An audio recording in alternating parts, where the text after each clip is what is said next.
Hello, everyone. Welcome to the latest edition of CPPR Town Hall series. Today, we will be discussing e-mobility and its prospects in Indian context. This Town Hall series is organized by Center for Public Policy Research, which is an independent public policy think tank based out of Kochi. Our engagement in public policy that began in 2004 has initiated open dialogues, policy changes, and institutional transformation in the areas of international relations and security, livelihood, education, urban reforms, health, governance, and law. To know more about what we do, please visit www.cppr.in and on our social media handles.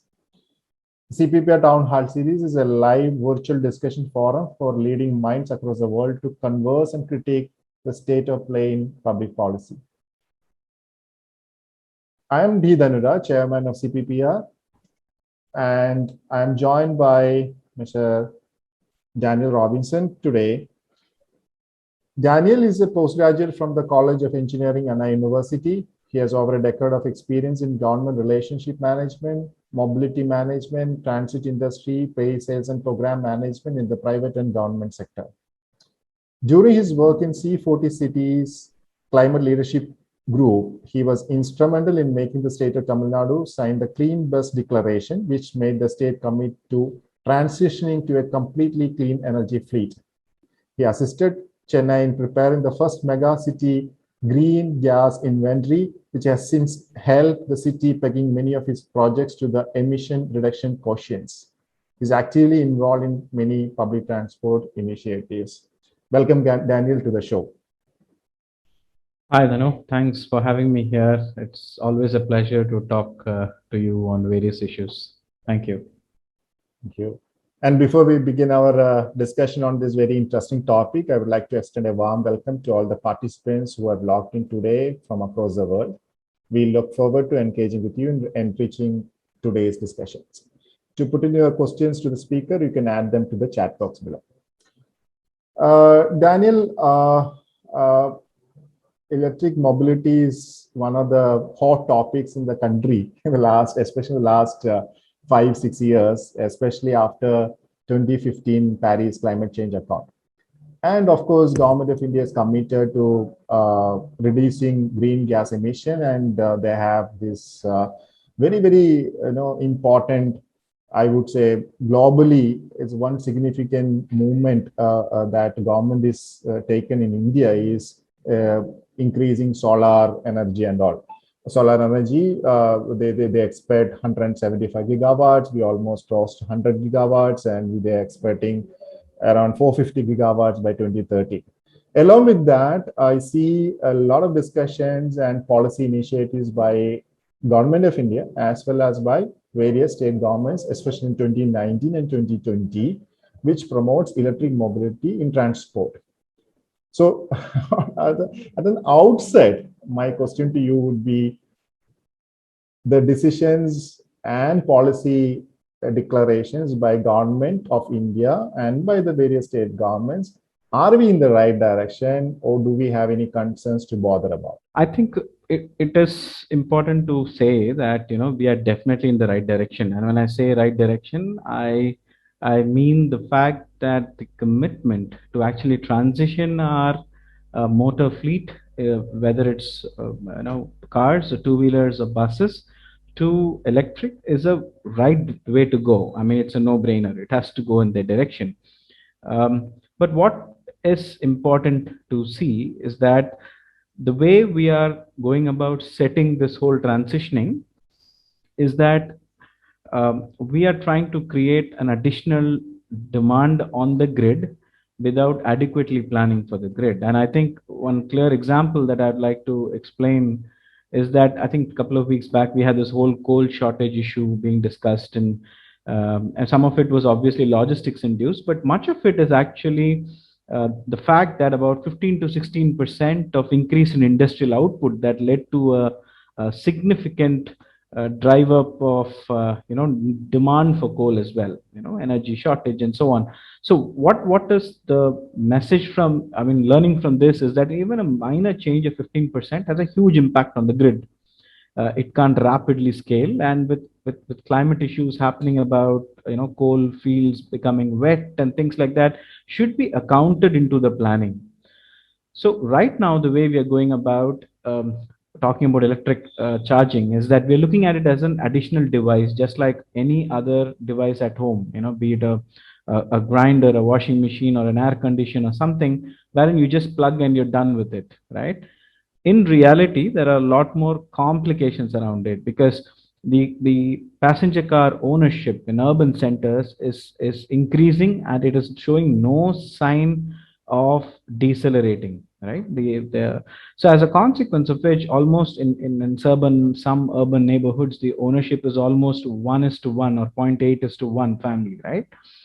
At that level, if we are going to draw power from the grid in a lot of micro pockets, the demand on additional demand on the grid is going to be way higher than 15 to 20%, right? So that means our grid has to be available for it. A grid has to be available to handle this variable demand. So I think there has to be more work, more robust roadmaps created as to how the energy for electric transition is going to be sourced, or how we are going to offer incentives and things like that. So there has to be more detailing done around that work. Okay. So we'll come to the details of some of these points that you mentioned here, probably later in the show. I have some statistics for the benefit of the viewers here. In India, the transport sector accounts for 18% of total energy consumption, and it translates to an estimated 94 million tons of oil equivalent energy.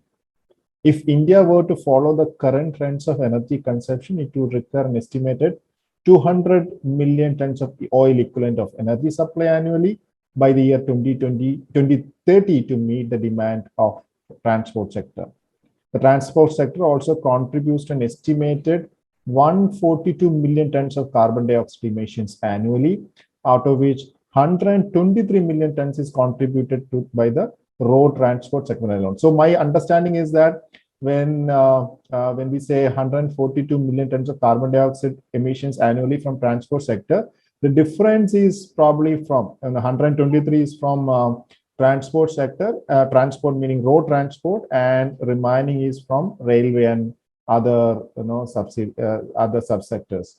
So keeping in view of the climate change commitments made by Government of India during COP21 summit held at Paris to reduce emission intensity by 33 to 35% by 2030 from 2005 levels, electric mobility will also have to contribute to balancing energy demand, energy storage, and environmental sustainability. This is the basic statistics that government has published recently. Yes. While I'm sure in today, Prime Minister is there addressing COP26 in Glasgow. So these are very important statistics as far as we discuss this topic in detail.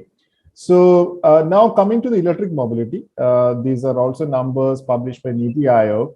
India's 2030 vision of electric mobility translates into 102 million EV units with an estimated revenue of 206 billion US dollars and an investment opportunity of 192 billion US dollars. So they also say that there is a increased demand for investments in India. They are in fact trying to attract some of the global players to come to India and invest in electric mobility. But it all leads to, and coming to the next question, it all leads to where is the focus? Where is the focus and where should be the focus now? Because some of the transport experts, like you said in the beginning, have opinionated that we are not doing enough pilots to enforce this electric mobility conversion or transition from the internal combustion engine to electric mobility vehicles. So, and also the focus has been a lot more focus on two-wheelers and four-wheelers. And by the way, my understanding is that 80% of India's transport automobile market is run by two-wheelers, because that is where the middle class and lower middle class the aspiring middle class on these vehicles, two-wheelers. And whereas the rest 20% is still with the entry level to four-wheelers and all. But there's not much, debate has been happening around the public bus transport system. So as I was reading out your resume, I mean your profile, I also understand that you played a significant role in Tamil Nadu government's policy decision to convert or probably procure more electric buses. Could you share some experience and also discuss what should be the focus now be? Because you also said that 1:1 or 1:0.8 is the vehicle ownership in cities in India now. So where are we heading to? I think, yeah, that's actually quite a bit of questions rolled into one question, Dano. So first I'll get to the buses part because that's a very interesting point, right? See, I think the technology being availability for heavy engineering. When I say heavy engineering, I include trucks and I include buses and that is always a little later than the passenger car industry, right? So that's one reason why, if you notice the emission norms of countries, when cars touch BS6, let's say, that's when heavy electric vehicles touch BS4. They're always a little generation behind because technology that's possible for 1,000 kg 1 ton car uh, takes some time to be rolled into a vehicle that's like 8 to 14 tons.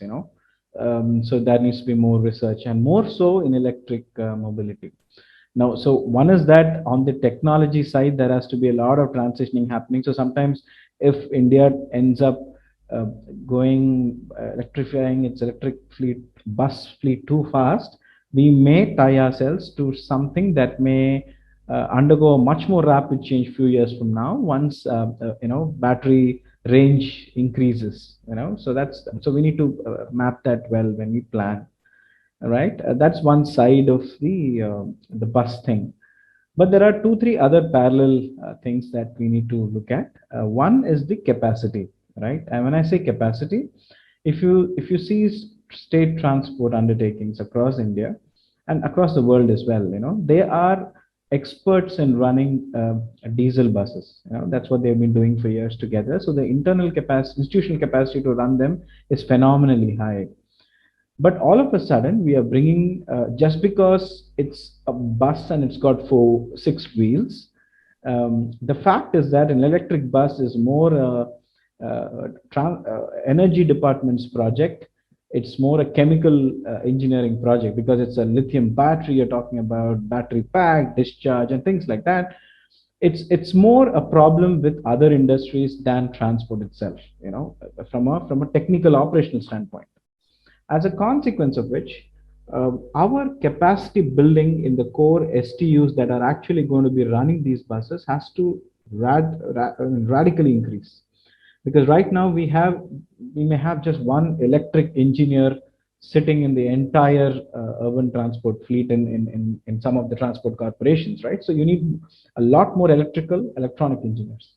So that transition is something we should seriously focus on. And what is very important is that the route to clean transition passes through a very tough question of reskilling, jobs and things like that. Because you can't just plug and play a mechanical engineer and convert him into an electrical engineer. It doesn't work like that, right? So you need to roll out your plan in such a way so that it merges with the recruitment plans of the transport undertaking. So that transition has to be well planned. And I think there is little work happening. Some STUs are looking at, like BMTC is looking at it. But more STUs need to look at it. That's one side of it. The argument currently being used in all STUs to transition to electric buses is that the life cycle cost of electric buses is low. There is no denying that. So we need to transition to electric buses because your OPEX cost comes down significantly. This argument is very good as long as the entire capex is provided as equity capital from the state to the STU, right? Because OPEX is the problem of the STU, capex isn't. But what happens is that there is almost always a finite amount of budget available for bus procurement. I mean, that's the reality of things, right? Unless there are additional funds being pumped in, let's say through the FAME2 mechanism or other possibly future mechanisms, it will become very difficult for Indian STUs to actually procure more buses, because the bigger challenge in urban transport scenario is that we don't have enough buses, right? Most cities, no STU has buses that are on par with the requirement that they have for the captive population they have. So the bigger problem India is facing is people transitioning to other modes from the bus mode. So we need more buses. We should prioritize buses over the transitioning, at least for the next couple of years, because once you have a person transition out of public bus transport, you have lost him forever in all likelihood, right? So that's a bigger concern. So I think these are areas where we need to, work more to get it right. So we should not be in a hurry to move the buses into electric system. But other modes, having said that, the two-wheeler and the cars and things like that. So just I think the industry is undergoing a rapid transition there.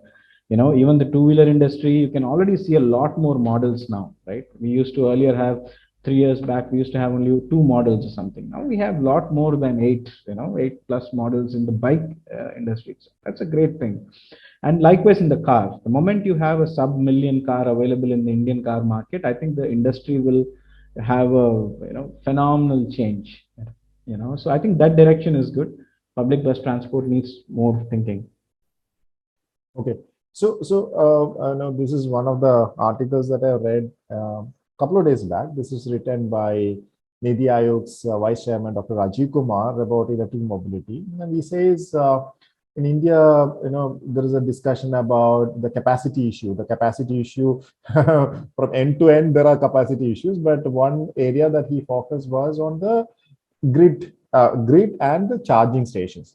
So about the charging stations, he is referring to the average kilometer that two-wheeler, three-wheeler, four-wheeler, and buses run in this country. I mean, this is not from the electric mobility assessment, but generally the regular buses that we've been driving for last many decades, there is an estimate they have arrived at. So the estimation is very interesting. He says if you're using two-wheeler, they don't drive more than 15 kilometers. If you are using four-wheelers, that is cars, private cars, the average length that somebody drives on a daily basis is not more than 35 to 40 kilometers. This is what Rajiv Kumar writes in his article. Then if you are into public transport between city to city, that is intercity operations, within a state, it should not be more than 175 kilometers. So in the 1 and 2, he says that even though you're worried about 80 kilometers, 90 kilometers, but in the regular, in our understanding from the previous, whatever numbers that we have from our past experience, is that you don't have to worry about it. I know that there's a psyche problem here, because when you are planning to buy electric vehicles, whether two-wheelers or private cars, I'm sure one of the issues that you are looking at is how much time, how many kilometers you can drive with one charging. But what he's saying, that don't worry about it. Indians are not, using two-wheelers and four-wheelers are like, that. So unlike many of the Western worlds, here it is like short trips that these guys are using. So the question here is, I find it very interesting for two reasons. One is, if you are not driving for more than 15 kilometers or 20 kilometers using two-wheelers, there is always a possibility that there's avalanche of electric two-wheelers coming to our roads. So how are we going to deal with that? Or same is the case with four-wheelers also, electric four-wheelers also. The other issue is that if that was the case, probably we also could have been better alternatives for electric. We could have used better and better public transport options instead of going for big infrastructure projects like metro and all, because your trip length is very, very short in Indian cities. That's what he claims in his articles. So, I know that, these articles and numbers are always used to justify the cost. And I know when you look at these numbers, this justifies your electric mobility cost, but not necessarily the public transport cost now. That is what I see. So, what is your understanding about this charging station, debate, how many charging stations are there? Because in one of the studies that I, glanced to recent times, in Delhi, for example, there are 3 lakh charging stations. If 30% of Delhi's transport is getting electrified, one of the McKinsey reports says that India requires 5 million charging stations if, true to the justification of the vision of government of India's numbers of 2030, and it requires some 6 billion or 7 billion US dollar investment also. So, what is your take on all these numbers and justifications given by government from time to time? See, I think the different reports and analysis done by multiple agencies, I think these are definitely good work. I mean, they wouldn't have come out with these numbers unless they had done a really good amount of analysis and study on ground verification and so on.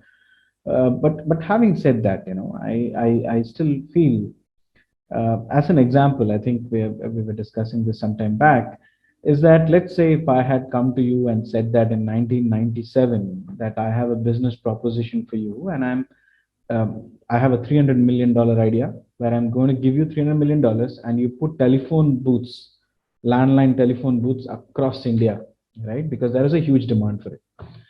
The irony and is that that 300 million would have gone down the drain if we had just, if we were prudent enough to just wait for another 2 years and allow the telecom revolution to take over. And then, nowadays you see dial phones only in museums, right? It's gone to that stage.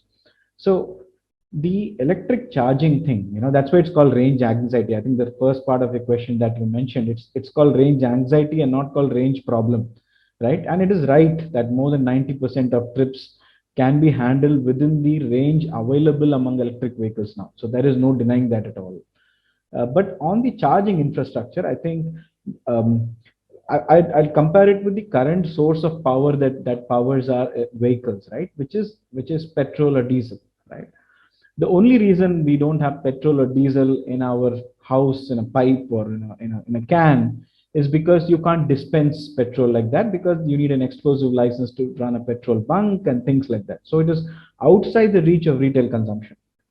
So it has to be institutional and things like that. But with electric, this is something we are consuming already, right?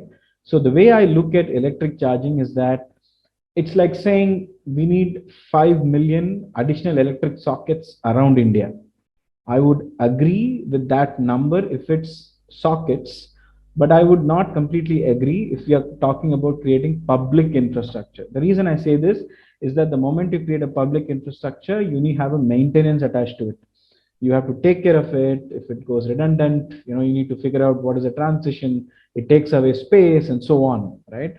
That's one side of it. So the number itself is something that we should prudently analyze how we need going forward, because most charging happens either at home or at office. That's where most of the time the vehicles are parked. So you're saying this is a STD booth problem here also. I mean, you don't know Absolutely. whether we need public infrastructure or absolutely not. See, range is an issue, right? So the moment, see, currently a good bus, a Tata Electric or something will give you a range in Indian cities of, let's say, 111 10 kilometers, let's say, right? For cars, it is little more. You're getting about, Tata Nexon gives you about 160 to 180, around 200. If you're having a Hyundai Kona, it will give you like 200 plus, things like that, right? Now the issue is that the moment the range of these batteries goes by a 2x factor, and I think we're very close to achieving these kind of monumental numbers, the need for public infrastructure charging is going to become almost very, very little, except for the shared mobility vehicles that possibly are flying through the day that need, on-tap charging. So we need to be very prudent in the way we invest. And I think telephone booth problem is the right way to put the charging problem as well in it.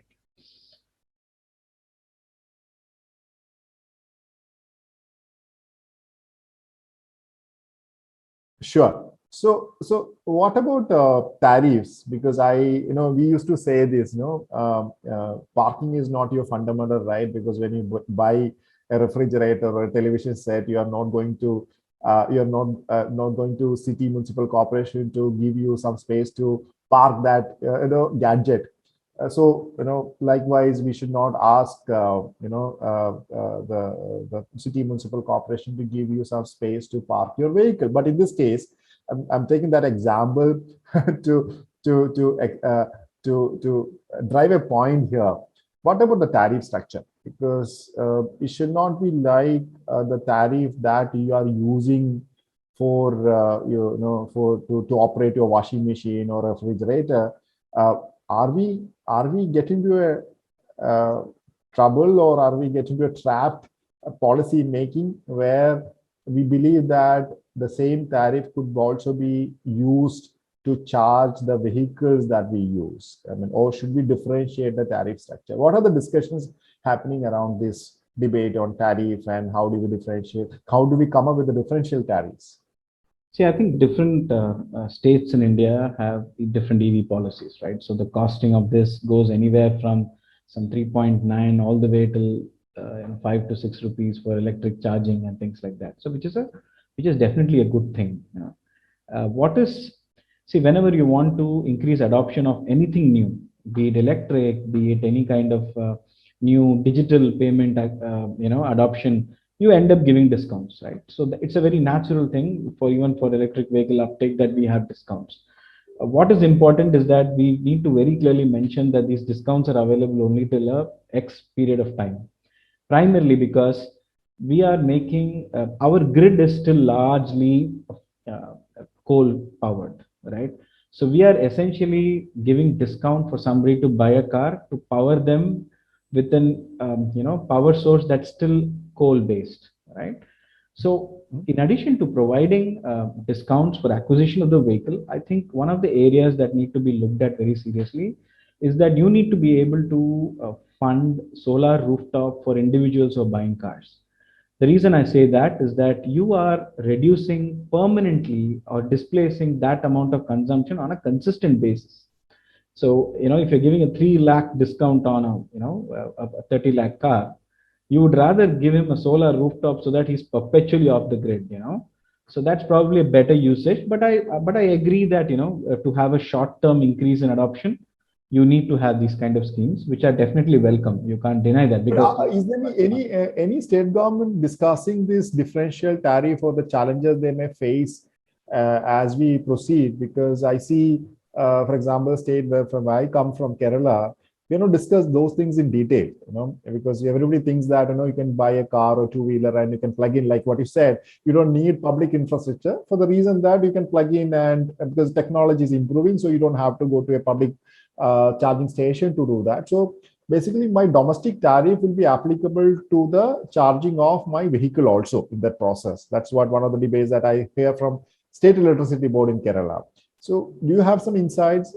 Any states see there discussing to are that extent? See, there are a lot of states, right? There are about 14 states, to my knowledge. Maybe this number is revised now, that have specified category of electric charging infrastructure. Even the case of Kerala, I think it's 5 rupees per kilowatt for electric vehicles, right? But that's But how up. do we do that? How do we do that when you are charging from my socket, the socket in my house? True. So that's what I'm saying. So the moment you go into residential, implementing something like that become really challenging because you now have to have a separate meter or some other electronics on top of that to actually measure all these things, right? So eventually the way to go forward is that any power generated has the same cost to generate, right? So you consume out of the grid, that's the price, unless and until it is a public institution that means discounted, or a school that means discounted price.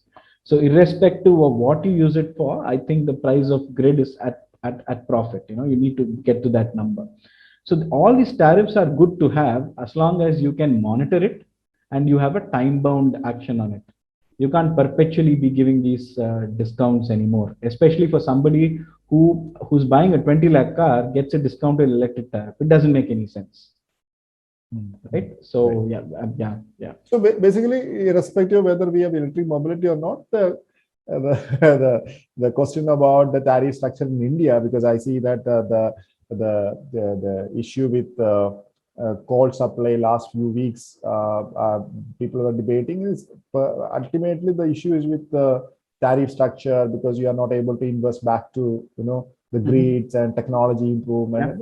Yeah. So you're adding more, pressure to the grid now by having these many electric vehicles also. That was not planned or designed when we probably thought about grids a few years back, right? Absolutely. And also the reason that many started arguing that you are actually, still we are using 55 to 60% of our electricity coming from coal. So what is that electric mobility all about? Finally, you are, somebody is burning coal and you are giving, they are giving electricity to you. So what are the incentives and disincentives? So connecting to that point about tariff, I have another question about FAME 1 and FAME 2. FAME 1 actually 8,500 crores. They focus more on the two-wheelers and cars, whereas FAME 2, as far as my understanding goes, at least they give some factors on electric mobility, electric buses. And Tamil Nadu is one state, I believe, utilized in a better manner than many other states.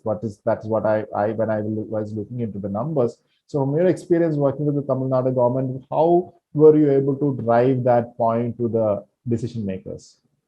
What are those challenges they face? I mean, it's not related to confined to FAME 2, but generally when you talk about electric mobility, electric buses, I'm sure, as you said, the capacity problem, how do you add, and you have to think in a different way now. This is not about having a driver and mechanic and run a state undertaking, but the more expertise and skill sets and KPIs one should frame. So how do we convince these decision makers? No, so I think there are two, three things here. Okay, one is that on electric mobility, one of the biggest issues is and it's not less to do with electric mobility, it's to do with financing of STUs itself, right? Are STUs able to sustain themselves even for a diesel bus procurement? That is the bigger question, right? Electric is just a subsequent generational change in their fleet type. So that is some area that needs to be have a very constant thinking, because when you say KPIs and things like that, see, when we are looking at STU level KPIs, it is important to also look at road use level KPIs, right? So when we make investment choices on alternate modes of transport, it's important to prioritize buses, not just for buses' sake, but buses even for car drivers' sake, because the more chaotic it's going to get, the more messier it's going to get, right? On the interesting point, I think you mentioned that this whole coal being 55% and things like that. See, on that particular point, see, it is, even if it is powered by a coal powered grid, at a per kilometer level, electric vehicles are more cleaner than a non-electric powered vehicle. So that's a standard fact. But the bigger advantage with electric transition is that there is zero tailpipe emissions. So the particulate matter in cities are significantly driven by transport industry, tailpipe, road dust, and so many other things, right? So the moment you have zero emission zones in the city or something like that, that's only electric vehicles can access or crisscross. I think London has an ultra high low emission zone and so on. The moment we start doing those kind of transitions, I think it is the co-benefits of it is something that you cannot ignore. The health benefits, the number of people having asthma issues, bronchitis, and also many other respiratory related illness. They simply, it's surprising the correlation or the established scientific correlation between the number of deaths versus the number of the amount of pollution, particulate matter levels in the city. So that is something that we should go. But the challenge, I would say, is like we discussed earlier, is the capacity. I mean, that's something that STUs need to significantly work on, and we should stop looking at transport departments in our cities as a service provider. They need to be a fundamental utility organization in the sense, right? Like electricity board, their job is to provide this, and they need to be given priority on the corridor. Just like you will never argue that do you have a space for a high tension line to cross a particular place or not, because it has to cross for it to power so many places, right? The moment you take it as an operator, you're making that operator to convince the other operators to give it right of way, which is not the right way to go about it, right? The cost of not doing something, like it's always told in business, right? The risk of not investing in a high quality public transport system is way too high for Indian cities. Because if we have to transition from, to a multi-trillion-dollar economy, one of the major areas we need to focus on is the transport mobility. You only transport mobility create social mobility, access to jobs and things like that, and that has a direct impact on real estate, time saved, health and things like that. So I think this should be looked at from a larger lens instead of just at a department level. Okay. So what about these procurement models, Daniel, from your experience? Can you elaborate a few models that many different state governments have adopted, and also this viability gap funding and also sort of things that there are there? So what are your learnings from See, those models? procurement models is a very interesting thing, right? See, different cities are already trying out different options, right? Like, for example, Ahmedabad has done GCC contract mass models for a long time. Delhi is very good at operating these models, albeit the southern part. I mean, Tamil Nadu has never got into GCC and CC models because of various reasons, right? I would also say sometimes that the provision of transport mobility is such a uh, invested thinking in governance that sometimes there is no interest to privatize. I mean, it's looked at from a privatization point of view when we're talking about GCC. So you want to build internal capacity and scale, which is a good thing, which is a good way of thinking because it is more equitable. I don't deny that. But when we're talking about transition, when we're talking about KPIs, all of a sudden we're all talking about KPIs for STUs, right? Which is a very interesting. Daniel, could you elaborate on this GCC for the benefit of the viewers? I mean, No, just given a so bit. all that. So currently, the rolling stock is procured by the transport department, and it is maintained by the transport department and operated as well, right? So you have different models wherein basically the procurement is done by the private guy, operation is done by the private guy. So you just pay them on a per kilometer basis at an operational level, right? So you can say that the driver and conductor come with the bus, don't come with the bus. There can be various combination. You can create. I think Orissa has tried that. You create a third-party entity where government also invests a little bit of money, and you bring the private provider also. So the models are umpteen, just like any other industry. Like you talk about PPP models for real estate, same thing with transport as well. But what is very important is that for any of these models to succeed, your internal capacity of the organization has to be strong, because only if you know what you want can you make a private vendor do what you want. Otherwise, what happens is that you have good models looking good on presentations, which the organizations are unable to mainstream or uptake. As a consequence of which, it's always a losing argument. You progressively end up, churning out a lot of money, not knowing what you're paying for. So that's something that. So when we're looking at models, I think it's very important to address the institutional capacity to increase capacity. That's very important. So on the bus procurement part, on the viability gap fund, right? See, this whole viability gap funding, this conversation is maturing significantly across India now, right? We're all understanding that transport needs to be subsidized, right? I would go one step forward. Right? So different cities already have VGF funding for different things, right? Bangalore is talking about money coming from registration department. You're talking about money coming from shared mobility. You're coming from different sources wherever you can get 1% development fee, registration taxes, and things like that. You can open this up to a whole new list of sources of funding depending on the amount of influence you have on these organizations, right?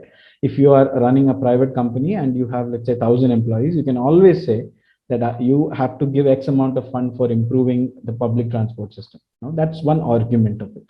And different cities some cities in Europe are doing that. But what is very important that you need to understand is that everybody recognizes that, see, we call this viability word is very loosely used in the sense that we all agree public transport is good and it improves health, right? I would like to see a viability gap fund where the health department says that by you guys running so many buses, we have reduced incidence of so many bronchitis, and here is our health budget to you. I would like the social welfare department see that you have given us social mobility, which we would have otherwise spent 1,000 crores on. Here, take this money.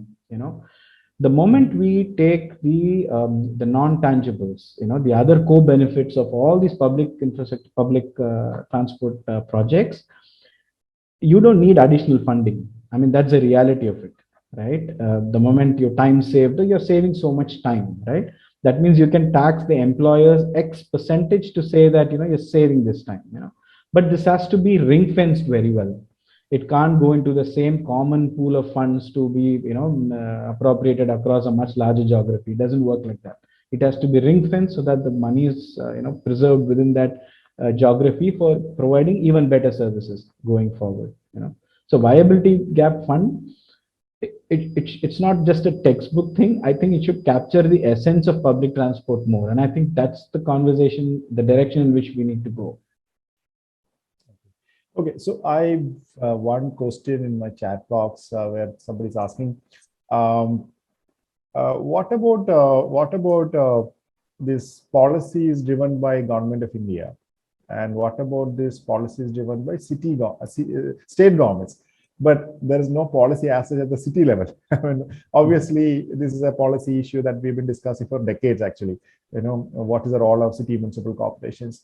So the reason I understand from the question is that people are actually bothered about how a national policy could actually benefit the locals at the end of the day, because your settings and situations and contexts in which you are trying to roll out these policies, I'm talking about the electric mobility policy, are different. And how do we help, how does it help city municipal corporation to incentivize and disincentivize, according to the situation, how which fleet has to be focused and what kind of fleet has to be focused. And then there is one more issue, because of state electricity boards are largely driven by the state. These are electricity boards driven by the state. That's why we call it state electricity boards. Then one city deciding, okay, I'm going to make sure that 60% of my public transport fleet is going to be converted into electric mobility fleets, they are electric vehicles at the end of the day. How are they going to work with the state electricity board, for that matter, anybody who's supposed to support this conversion transition phases? What do you say about it? See, I have a mixed response to that. One is that this whole decentralizing at city is a very welcome thing. I mean, I don't deny that. But in the case of India, more cities are not empowered, except for few cities like massive cities like Mumbai and things like that, and Delhi to some extent. Cities are not very strong. So in many states, in cities, transport doesn't even come under them. So forget transition, right? Even within state agencies, the state transport undertaking that I told you, see, their KPI is bringing more passengers per bus, right? Their KPI is never reducing emissions, right? STU's KPI is never reducing emissions. If somebody says, I'll give you 110, 20 crores to buy buses, okay, we'll use that money, right? So I think it's very important that gets sorted first, and when you say the state electricity board versus city, see, some things are better disaggregated, some things are better aggregated, right? Like in the case of New York and other cities, where, I mean, you can't even compare their budget to our budget, right? Chennai's budget is less than $1 billion, right? They're at $92 billion. So you can't even compare and say that, okay, we want to get there, right? Why create an artificial level of governance when the existing governance system is managing the job well? I mean, do we really have to disaggregate at city level the energy system is a very big question, right? I mean, because from a governance standpoint, many would say a lot of things, but from a technical standpoint, I think stepping down creates more issues, in electricity as level. So it's better to aggregate and keep it there. It's like this joint family versus nuclear family, right? If the joint family is fine, why do you want to make it nuclear? Right? So some things need to be, because it becomes a common problem, like mobility issues of how many buses you want to do, and these things can be bought at a city level. But if that is the case, the authority and the budget, all of that has to be decentralized to the city level. So you can't just have the operational control being given without giving the strategic authority. So that disconnect is there, you know. So we need to, if we want to make any good progress in the short and medium term, I think the best way is to use existing institutions to do more, and especially in the energy sector. You know, governance is a different thing. Energy sector technically is better managed at state level, I feel, and it should not be decentralized to city level. That's my take after talking to a lot of experts who run these grids, you know. Okay, so this is another question from the participants. She's asking about, uh, don't you think that e-mobility is more focusing on private vehicle consumption? Wouldn't it lead to the crowding on our roads? No, that's it. I mean, yeah, this is something we discuss quite often, right? It is true that all of these things are going to increase the number of vehicles on our roads. No denying that. So that's why I'm like, you know, very like Singapore's model. You know, some cities have, right. They have a fixed number of vehicles on their roads. So for anybody to buy a new car, an existing car permit has to get surrendered. So that is a very good cognizance of the fact that our roads can handle only so many vehicles. Anything you do to provide additional vehicles or something is never going to solve your urban chaos. Your level of service is going to come down possibly from B level service to C or D level service if you're going to incentivize vehicle procurement. So our I think this policies. question, Daniel, this question is more relevant in the context of, I think, more or less the announcements in India from the governments. Some, I mean, for example, Kerala government has emphasized on three-wheelers, that is auto rickshaws. Of course, that is also a public utility and it is a feeder system. And but many other state governments and also, for that matter, government of India's frequent announcements are more or less focusing on four-wheelers that are not four-wheelers here, the private cars, you know, and they're attracting all international players to India to manufacture from within India. And so I think that's a confusion actually it creates most of the times, because are we focusing more on these four-wheelers, and also the subsidies and all given by announced by governments are also catering to that segment.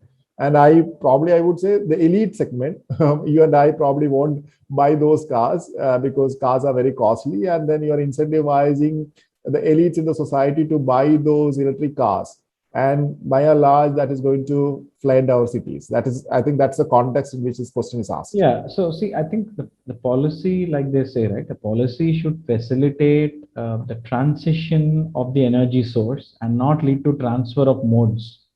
And I think this question comes from the fact that if you make you know, electric vehicles or two-wheelers more affordable or more available, it'll mess up the roads, which is true. But I'm saying that transition is one side of the problem, right? Where you are trying to make an existing buyer who has a choice for a diesel vehicle to shift to electric, and for doing that you're giving subsidy and a million other things, which is okay, which is one side of it, right? But to increase the operational quality of city roads is a different problem altogether, right? So just like there is a massive department trying to push transition, there has to be a massive policy that enforces quality of urban ridership, right? So this obviously has to connect us at a national urban transport policy level, but these are two different problems, right? You want to transition, there is no denying that, right? You can't, and by giving little discounts, you only facilitate that even more, right? So these are two different things, and we should handle it as separate problems, because cities in India are still not talking about congestion charge, right? And congestion is the same for an electric car on a diesel car, right? So you can give all the discount there, but they still have to pay congestion charge to enter into urban centers, and that money can be rolled back into improving public transport and so many other transport related things at city level. These are two different things. Okay, yeah. Sure, sure. So, with that note, I think we can conclude this discussion. I remember, sitting in a Reva car in early 2000, probably 99, 98, 99, when I was a student in Bangalore. Mhm.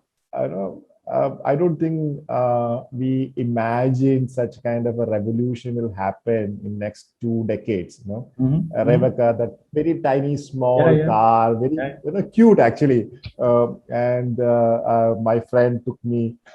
I mean, we could only only two were able to sit in that car that time, and I think India has. I mean, for that matter, I think Reva makers in Bangalore as well as later on Mahindra acquired that car company, and then for some reason they stopped manufacturing. But I think we made a point in early 2000 itself as a country that we are into electric mobility, and a lot of things happened across the world in the last 20 years. I'm sure a lot of things have to unravel in the next 2 decades that probably will define the future discourse in the transportation, and obviously that brings a lot of other challenges also. So thank you so much, Daniel, for giving those insights, and I think we will discuss it again probably Sure. after a few months, because Months. I see it's a very dynamic sector. New challenges and technology, the pace with which the technology is improving, also bringing new challenges and new opportunities as well. Yes. So thank you so much for your understanding Thank and you. sharing Thank your you. knowledge. Thank you so much, Daniel. Thank Thank you. you. Thank you, And Dano. also, Pleasure. I thank all the participants and viewers for taking part in this discussion. Thank you so much. Thank you. Thank you, Dano. Thank you. Thank you.